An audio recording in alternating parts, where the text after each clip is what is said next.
Puri ng Diyos, puri ng ating Panginoon. Ikaw ba'y isang bulag?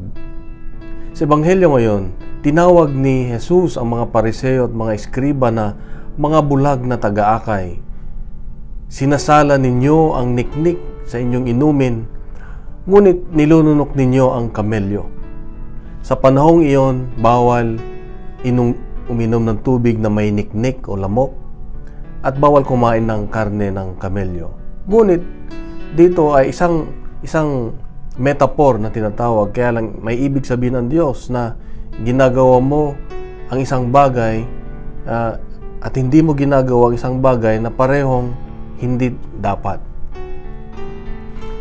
Ibig sabihin tayo po ay isang mapagpaimbabaw, hipokrito, kung ang concern lang natin, ang ating focus lang ng ating atensyon ay yung ating itsurang panlabas at kung ano ang masasabi ng ibang tao.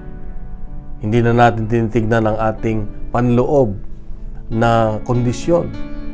Alam ba natin na merong sanktuaryo sa loob ng ating kalooban? Merong sanktuaryo. Tawag ko dyan ay mini chapel na kung saan ikaw at ang Diyos lamang ang nandun, na doon mo naririnig ang tinig ng Diyos. Doon ka ginagabayan. Tawag dito yung ating budhi, ang ating konsensya. Kaya nga ito ay yung pinapahalagahan ng Diyos na huwag masira dahil kayo lang ng Diyos ang nakatira dito at nag-uusap lagi dito.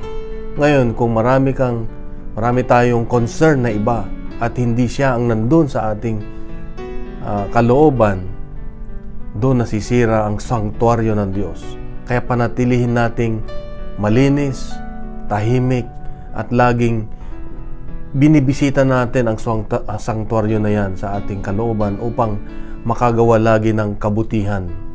Mahalaga na kung ano yung nasa loob natin ay dapat yun ang lumalabas sa atin. Kaya't pangalagaan natin ang sanktuaryo na yan sa ating kalooban. Kapatid, ito ang paalala ng Diyos sa atin.